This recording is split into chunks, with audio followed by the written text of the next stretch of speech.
Continuando com a exposição do Alter Rebbe sobre o significado místico do Shabat.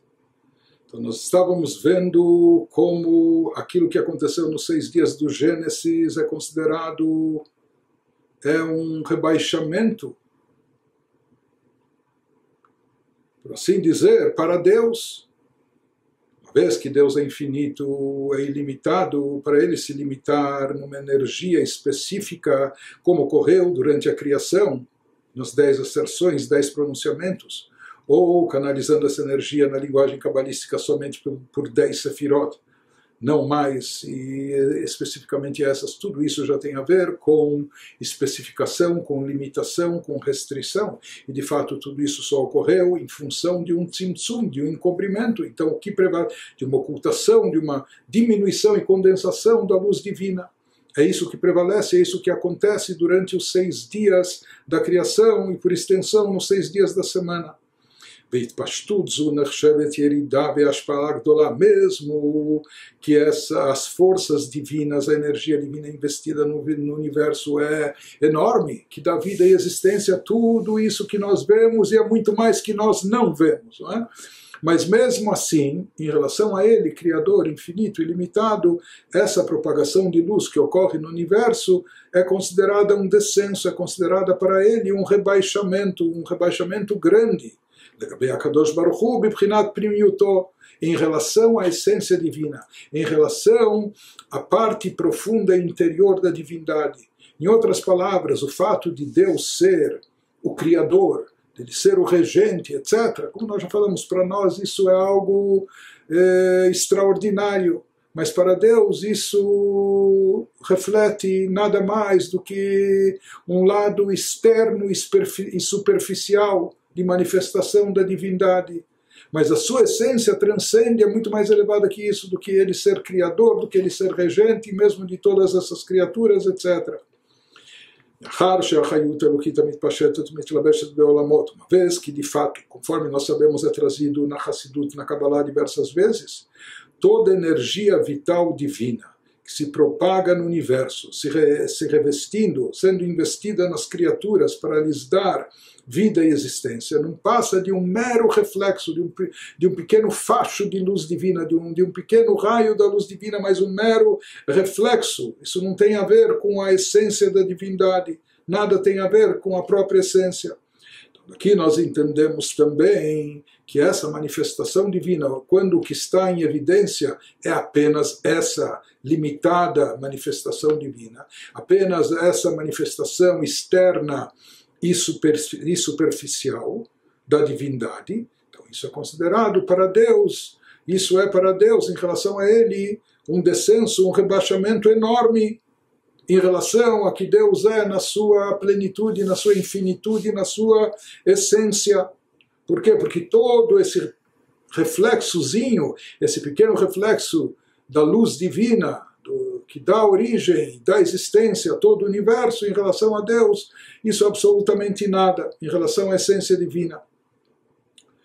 Por isso, de fato, Melechet Abriah e Ashpala Gdolah Lefanav Yitbarach, toda a obra da criação, para Deus, é um mero ou grande rebaixamento. Na linguagem dos nossos livros místicos,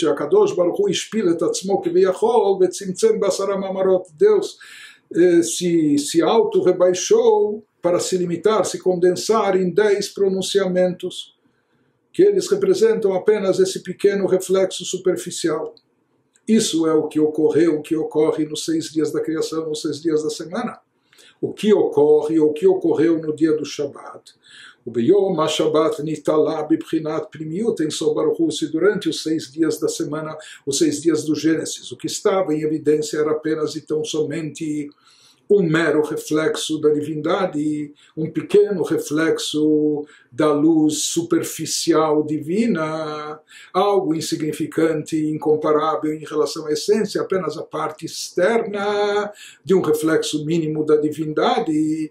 contraste a isso, quando chegou o dia do Shabat, houve uma elevação, houve uma ascensão, uma elevação da própria luz divina, da própria revelação divina, ou seja, que diferente do que predominou nos 6 dias da semana, apenas o reflexo e apenas o reflexo superficial da parte externa da divindade, e diferente disso, no dia do Shabat ocorre uma elevação, e essa elevação chega até o âmago da divindade, até a essência da divindade, até a parte interna e mais profunda, mais íntima da essência divina. E isso é chamado, entre aspas, o repouso divino. Em outras palavras, a criação não exigiu esforço, trabalho, né? Que alguém se cansou, ficou suando, transpirando em relação a Deus, Deus nos livre. Pelo contrário, por que se fala que a obra da criação ela teve um descanso depois de si? Porque, como nós dissemos, durante os 6 dias de criação, o que estava havendo no mundo era apenas uma condensação da luz divina, apenas uma diminuição da luz de Deus, apenas um encobrimento e ocultação da energia divina, sendo limitada, sendo restringida, etc. Quando, uma vez que nós explicamos que esse é o conteúdo da obra da criação, não é uma obra que exigiu esforço por parte de Deus, pelo contrário.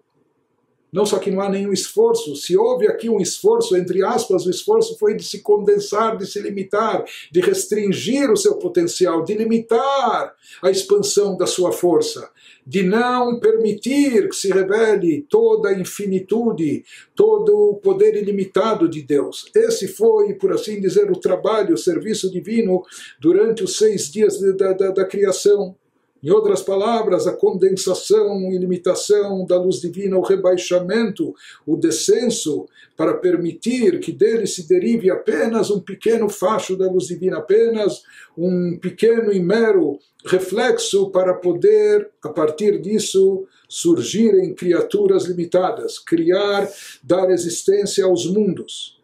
Portanto, no momento que a gente entende no que consistiu a obra da criação, então a obra da criação não exigiu nenhum esforço de Deus, pelo contrário, Deus teve que se restringir, ele teve que limitar a sua expansão, a expansão da sua luz, da sua revelação, ele teve que restringir, que camuflar, ocultar.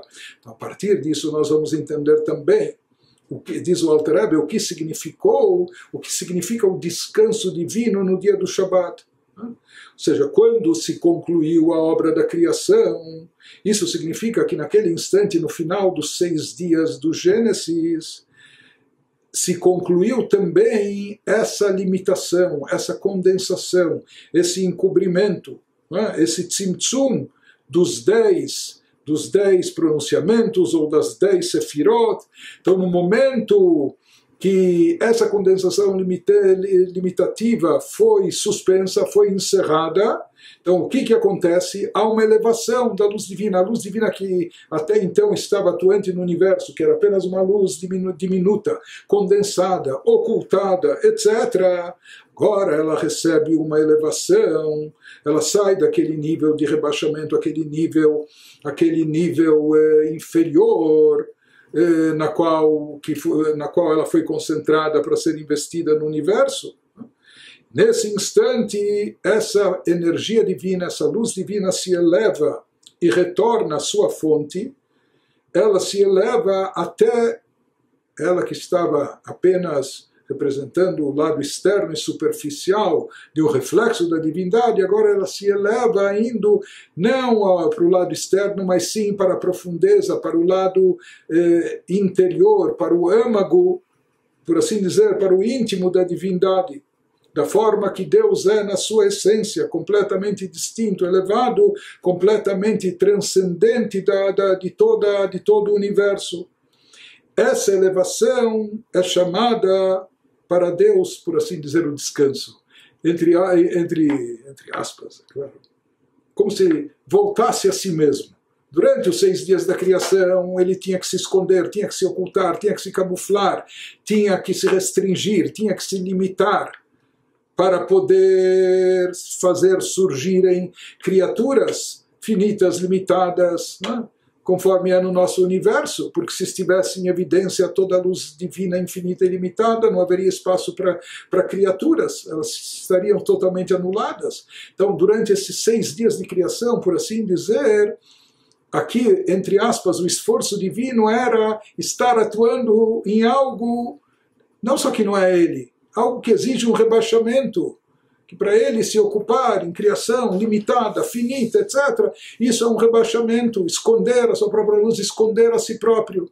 No Shabat há uma elevação da luz divina, e essa elevação é chamada de descanso, como que voltei para casa, agora sim, agora estou confortável, voltei a mim mesmo, voltei a ser quem eu sou na realidade. É claro que essa linguagem, esse palavreado, isso é só para ilustrar, para nós aproximar esses conceitos abstratos, profundos, espirituais, um pouco da nossa compreensão, mas essa elevação da luz divina que ocorre no dia do Shabat, quando se volta ao interior da divindade, a essência da divindade, não um mero reflexo, mas a própria divindade em si, sem encobrimentos, isso é chamado de repouso.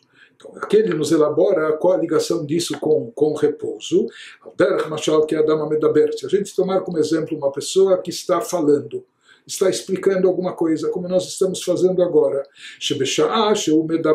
Quando a pessoa está falando, explicando algo, o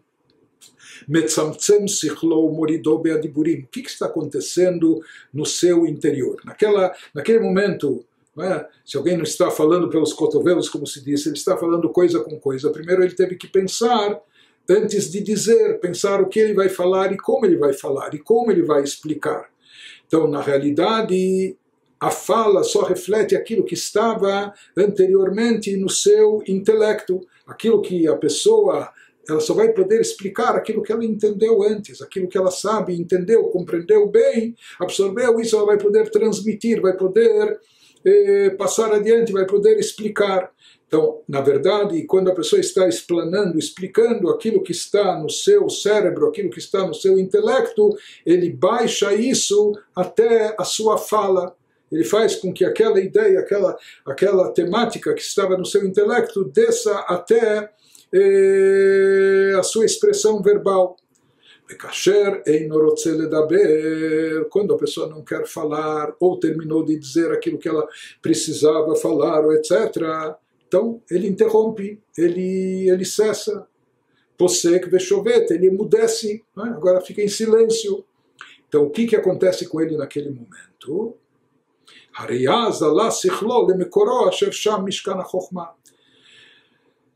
Toda a ideia que a pessoa estava transmitindo através da fala é aquilo que era derivado e que veio, estava vindo do seu intelecto. Então é como que no momento da fala, o que está no seu intelecto desce até a fala e a pessoa transmite isso verbalmente. Na verdade, a fala é limitante.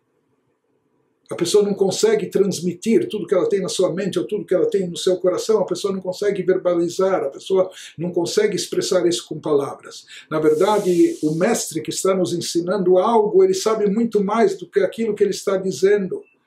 Mas, de certa forma, as palavras limitam, de certa forma até é necessário limitar, porque talvez a gente não seja capaz de entender tudo que ele tem dentro de si, ou que seria capaz de nos transmitir, então ele limita através de palavras, mas muitas vezes também as próprias palavras são limitativas, então a pessoa pode passar até um certo ponto da ideia, mas não talvez toda a sua profundidade e assim por diante. Quando a pessoa para de falar, o que acontece?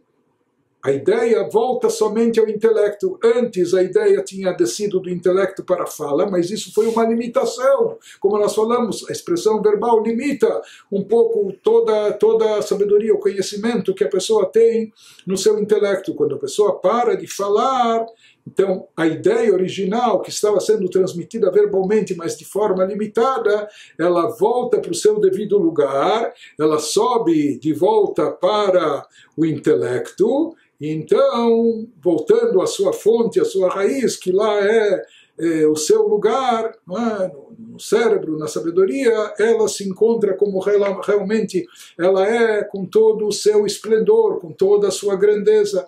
Como nós dissemos, na mente ou do sábio ou do nosso mestre, o conhecimento é muito maior do que aquilo que pode passar pela sua boca, ou daquilo que ele nos transmite verbalmente. Então, quando ele está falando, o seu cérebro, o seu intelecto, a sua ideia intelectual fica limitada pelo poder verbal, limitada pelas palavras que ele utiliza. Quando ele para de falar, o seu intelecto volta a apenas estar presente no seu cérebro, e daí ele se encontra na sua grandeza original.